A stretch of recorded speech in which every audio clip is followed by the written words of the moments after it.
been knocked around in your life. I was amazed to hear about the accident that you had happen to you when you were 6 years old. Yeah, I have a lot of kind of like what I call my John Wayne karma or something, you know, jumping off buildings, breaking legs, being hit by a drunk driver that caused this scar and part of the face laceration. I've had 6 broken legs altogether, a back, 3 or 4 arms. So I've had my my life in casts and stuff. Yes. Your mom saved your face, didn't she? Yeah. How?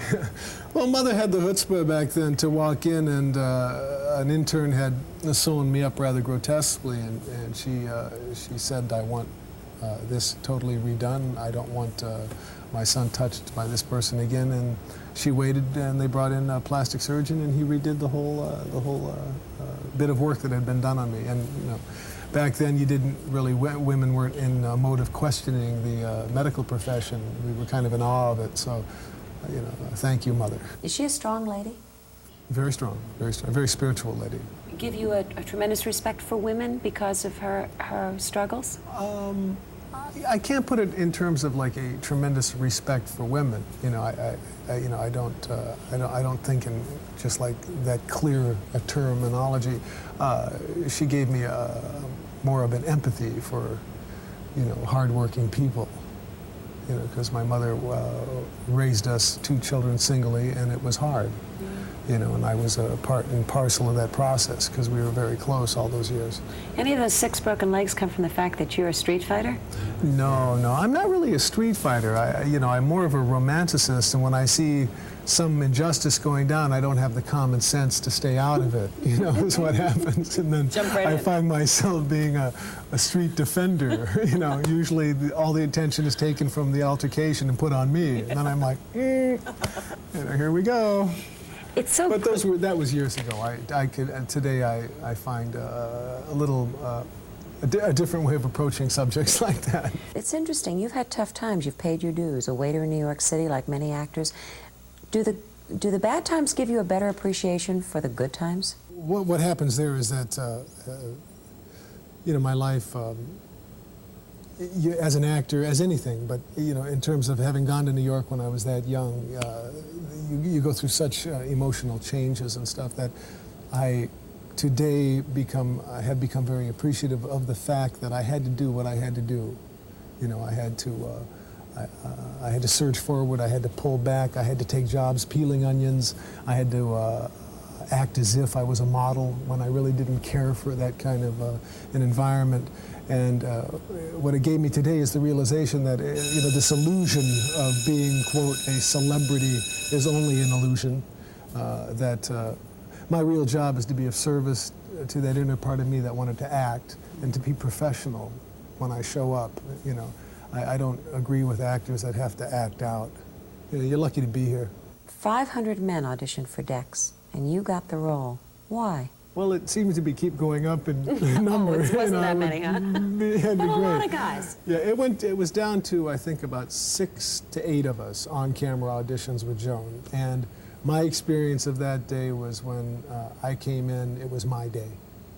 You know, I had a connection there that I saw immediately, and actually I had a better audition with Joan than the first couple of shows with Joan, because then it set in that I had gotten it, and my confidence was like, you know. But you know, they hung in there with me. I got over my nervousness. I think every actor, when they first come on, it's like, whoa, you settle down, and I'm real pleased with the character Dex has become. In print, I read that you said you and Joan are kindred spirits.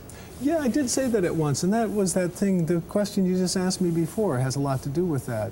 You get to a point where, you know, you're just real grateful. You know, Joan had, you know, a lot of hard knocks in this industry, and now she's having her day, you know, and you see that, you know, and you respect her respecting that of herself, and, you know, it's her time to produce and do, you know, and that's what I meant by that. Are you both driven to succeed?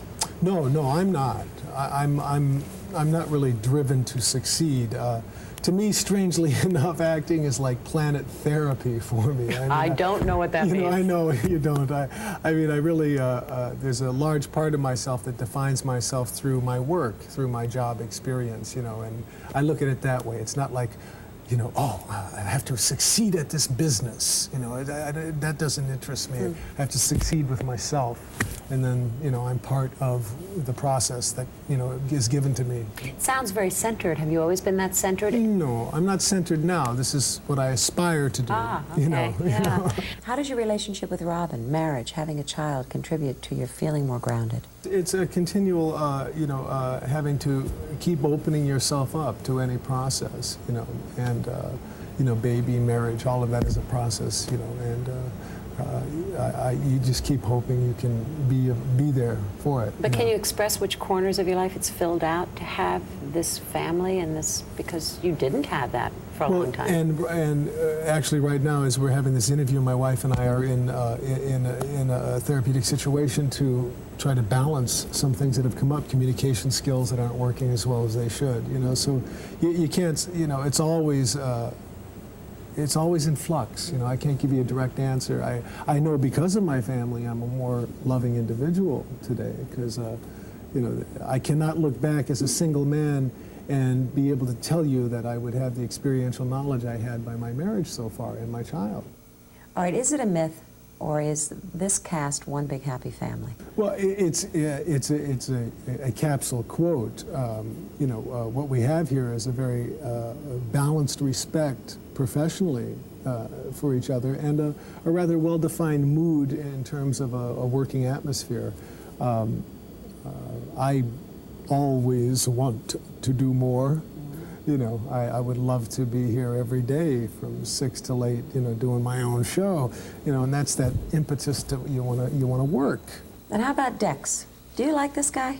I enjoy what some of the areas that Dex encompasses now. You know, I still think that I would like to enjoy more of Dex enjoying himself, and it's starting. We're getting more of that point of view in a scene where he can be involved but have kind of like a comment on it now, instead of having to have been emotionally just charged about it. You know, that relationship with Alexis has slowed down a little, where there's a little bit more cat and mouse in that area, or kind of the hero or the guy that can guide a situation, you know, and I like that. Are you ever amazed at the success of Dynasty in England, all over the world? Well, I'm not amazed at it. We had, you know, we're picking up right now. Our ratings are starting to pick back into a good gear. What's important is that there's so much still here. You know, I mean, when Dynasty is its best, it's real good. You know, it's a wonderful fantasy show. You know, and we have that, and we're capturing that again. You know, it's just keeping the structure smooth and tight, you know. It's You're time a nice to reword guy, it. Michael. Well, thank you. I mean it. Nice to meet you. Nice to meet I you. wish you lots of luck. Thank you very Yeah, much. I hope you're here forever.